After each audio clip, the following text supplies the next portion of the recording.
నమస్తే అందరికీ. అందరూ బాగున్నారా? నేను బాగున్నాను. మనలో మాట మాట్లాడుకుందామని ఇలా వచ్చాను. జనం.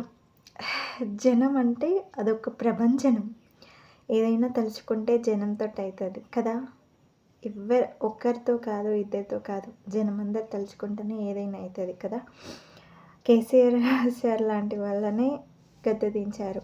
జనం తలుచుకోవాలి గానీ గద్దె దించగలుగుతారు, గద్దె ఎక్కిస్తారు. ఇది కరెక్ట్ కదా! అలా జనమే ఒక బలం అందరికీ. ఒకరితో ఇద్దరితో కాకూడదు. అది బలం కాదు. జనం అందరూ ఉంటేనే బలం. జనంతోనే బలం. కాబట్టి ఓట్ల కోసం పరిగెత్తే నాయకుల కంటే జనం కోసం పరిగెత్తే నాయకులని ఎంచుకోవాలి ప్రతి ఒక్కరూ. ఓట్ల కోసం పరిగెత్తే నాయకుల్ని చూస్ చేసుకోకుండా జనం కోసం పరిగెత్తే నాయకుల్ని చూస్ చేసుకొని వాళ్ళనే గెలిపించుకుందాం మనసారా. ఒకరి గెలుపు అందరిది అనుకొని భావించే వాళ్ళని మాత్రమే ఎంచుకోవాలి. నాదే గెలుపు, నాదే స్వతంత్రం అన్న వాళ్ళను కొంచెం చూడనట్టు వదిలేయాలి.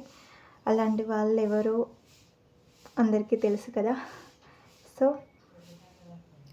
ఓట్ల కోసం పరిగెత్తే నాయకులకు కాకుండా జనం కోసం పరిగెత్తే నాయకులను ఎంచుకుందాం, గెలిపించుకుందాం.